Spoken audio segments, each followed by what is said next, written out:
Let's get into focus. Wait for that to load. Hello, LinkedIn, Twitch, Twitter, Facebook, YouTube, and data-driven Facebook page. So I'm multi-streaming. My name is Frank Lavinia, and today is a little segment I like to call Metaverse Mondays.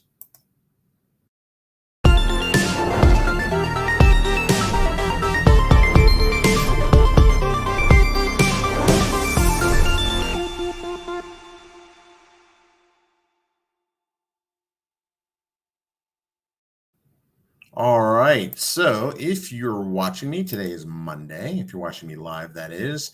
Couple of interesting things. This one struck me as pretty funny. A couple of interesting stories. So if you're not in on the NFT craze, first off, I want to address the kind of the elephant in the room, or the bored ape in the room.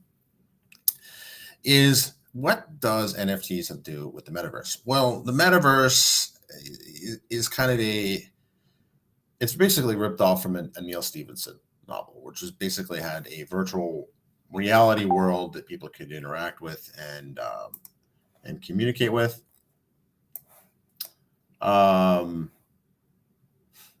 Always an adventure.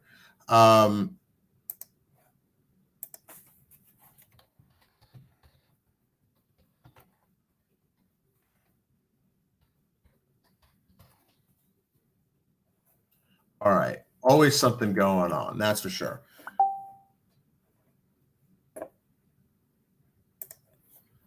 Okay.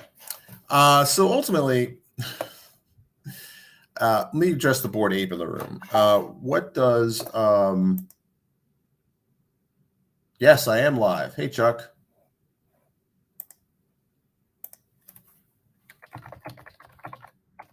I am live right now, talking with my manager. Let me address the bored ape in the room. What do NFTs have to do with the metaverse? The metaverse is basically, I think, a catch-all term for what we're calling Web 3.0. Web 3.0, I know it sounds like hype. I know it sounds like hooey. I would use other words if it weren't, if I knew my boss weren't watching. But the short of it is that if you think about the web in terms of how it's evolved, right? First, it was initially in the early 90s a way for high energy physics researchers. I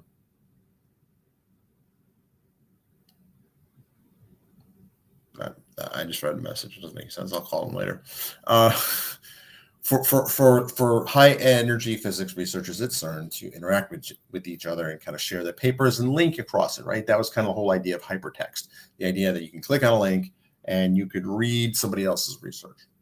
That worked great. Then it exploded into commerce, or basically kind of first brochureware, static web pages. Then it became dynamic web pages. Shout out if you remember DHTML. But basically kind of server-powered backend that you can do commerce on, right? This was basically Amazon. Then the dot-com crash happened. And everything was kind of thrown into chaos. And then slowly but surely, you saw something else evolve. It was called Web 2.0. I first heard the term Web 2.0, about 2004, 2005. And I first thought that was hooey, right? Because it's more or less the same technology. Although this time there was Ajax. Ajax were able to create more interactive websites, right? We take that for granted today. I'm streaming right now in a browser. No local downloads or anything like that. That would have been impossible to do not that long ago. So the advantage, so I think part of the reason why Web 2.0 became such a thing, and people will say, when Web 2.0 first started, it was really about mashups, right? I could mash up, there used to be this conference called Mix, Microsoft Mix, and there was this whole mashup party, right, which kind of dovetailed in with the music culture of the time. And that sort of thing. So there was that going on. And then what arose from that was MySpace and social media and social networking. Then that's pretty much, and then mobile, right? And that's the web as we know it today. Now, the thinking is, and part of the reason I think Web 2.0 kind of caught on was because after the dot-com crash, any startup with the word web in it was immediately laughed at or significantly devalued. Now, I would say Web 3.0 also kind of has that thing about it. Now, the difference here is that Web 3.0 was a term coined before the crash, which we're kind of going through now. I know I laugh as I say the crash, but it's not funny, right? This, as someone who got caught up in the original .com crash, it's not funny at all. But the good news is that the stuff that will come out of this, that's the people that will come out of this will come out much stronger. The companies that come out of this. Now, that's not to say that there won't be a third age of the web. I think there definitely will be, right? This is a living, breathing platform. It's evolving. And part of it is blockchain. Part of it is NFTs. Now, one of the things that I find interesting is that former rich, they party through the pain. That's an interesting talk. I would imagine that, I mean, if you're going to drop, tens of thousands of dollars, potentially millions of dollars onto an animated GIF, then chances are you weren't living hand to mouth. I think it's interesting how this is not seen as an artwork. The distinction between digital art and collectibles. Wow, I can't talk today. It really is a Monday. I think that the first introduction of the web was really about publishing, right? It was analogous to publishing, a newspaper, a zine, a magazine, print. The second age of the web, I think, was really more about richer media and distribution. When you look at that, right? Social media kind of being part of the distribution and media. But it was also not really well understood at the time. In fact, one of my first memories of Twitter was someone referring to it as a micro-blogging platform.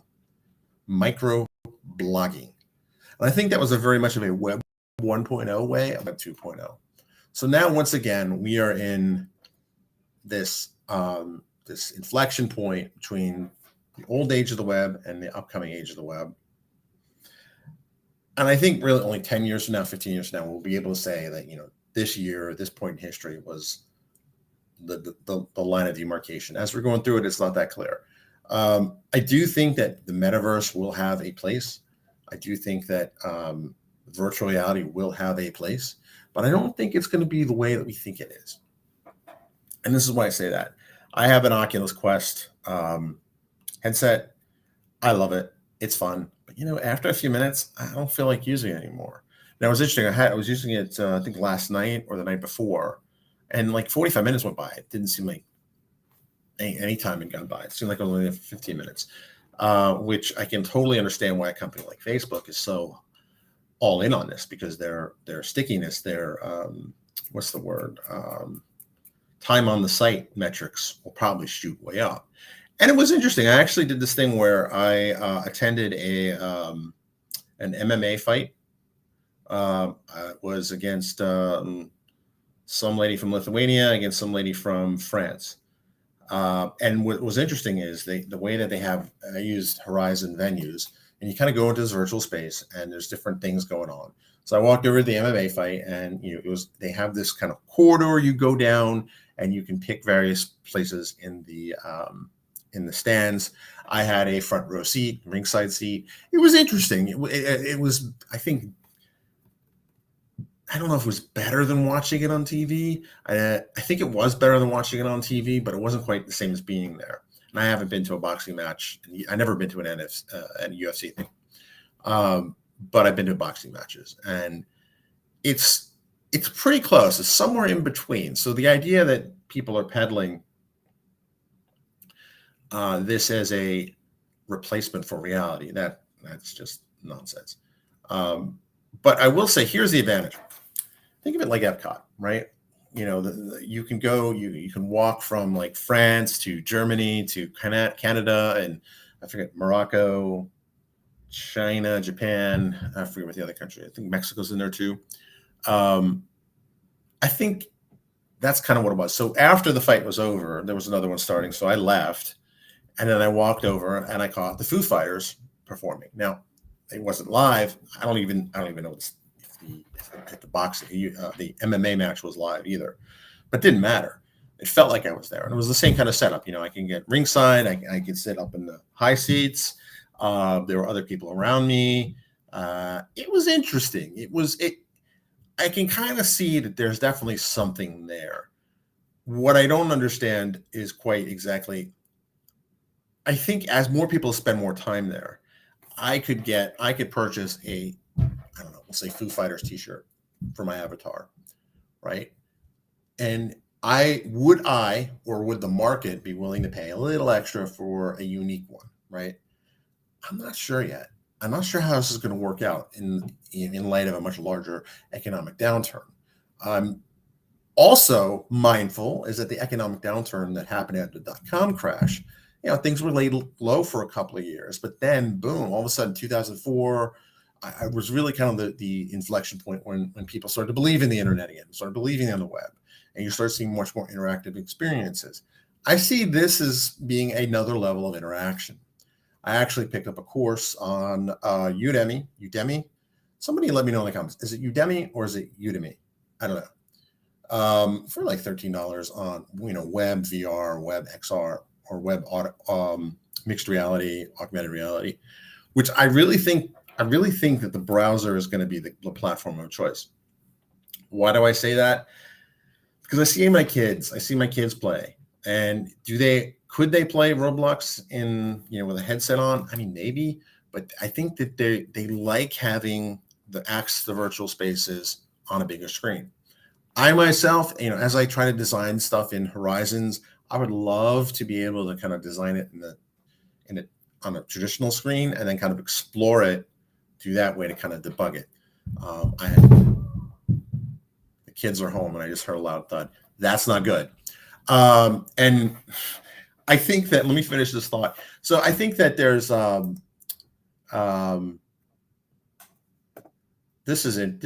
there's just so much going on here. That there's a Snoop Dogg impersonator.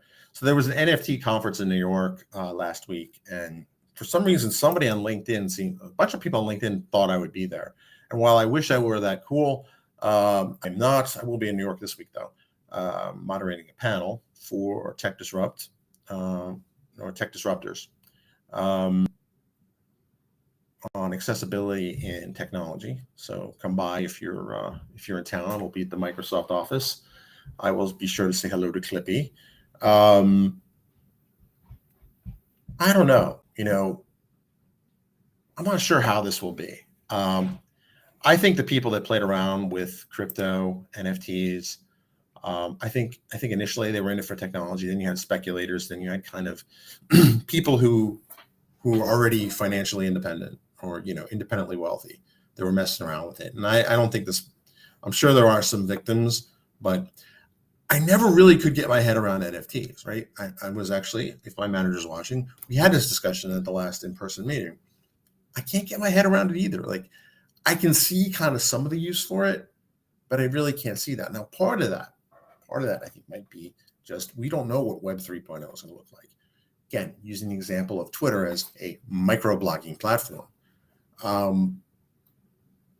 Right? That's what it's called. No one said that word in like 15, 20 years now.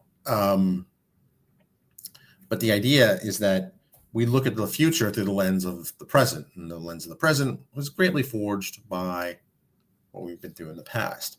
So I don't understand NFTs entirely. I do understand their value.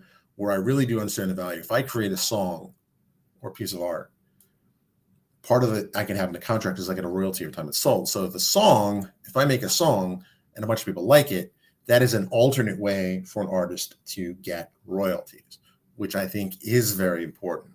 Again, the number one problem with NFTs, though, is you are introducing scarcity in a virtual world, which virtual worlds aren't really scarce. There's no scarcity there anyway. So you're almost kind of going against the grain, going against the laws of physics, as it were, which is virtual physics. I have to gel this thought down, but I think NFTs are going to be around. I think the idea of spending $60 million on a picture of an ape, I don't think that's real. I also think the high-end art market isn't really. It has some very subjective kind of underpinnings too. Who says that painting is worth $50 million, right? Who says that it's worth 10? Who says that, right? It's really art appraisers. Again, it's a bit like real estate in some ways, but real estate serves a practical purpose. Not to say that art does not have its place, or wow, I just keep digging holes. I think that as we spend more time in virtual environments, NFTs or something like them will definitely have value. I look at my kids. My kids actually asked for their allowance in Robux, which is an in-game currency for Roblox. And with it, they can buy various power-ups in different systems, in different games. And to them, that's real, right? To me, that's a bit like a waste of money, right? Now, to them, it's not. So I think that while we think of NFTs, we think of these type of digital products in that light. I also think that there's going to be kids who kind of grow up with that and it'll be normal. Not saying they're going to spend millions of dollars on an avatar or a t-shirt for their avatar. But I think there is a market for that if the demand is great. Because I know one of the games they play, there's some kid called the Grim Reaper or something like that they get to harvest items off of their dead colleagues in the game. I kind of understand it, kind of don't. It's one of my first get off my lawn moments as a parent. So I think it's definitely an interesting space to watch. And I think that the next big tech billionaires are going to be somewhere in this space. It's not going to be the crazy, outlandish stuff you see, just like in Web 1.0, right? The dot-com boom. You saw the excesses of it, and then it kind of went under. And then what came from the ashes was kind of something very real. All of this to say, the more I play with the metaverse, the more I'm convinced that there's something there. I don't think it's what we imagine it will be. I don't think that at all.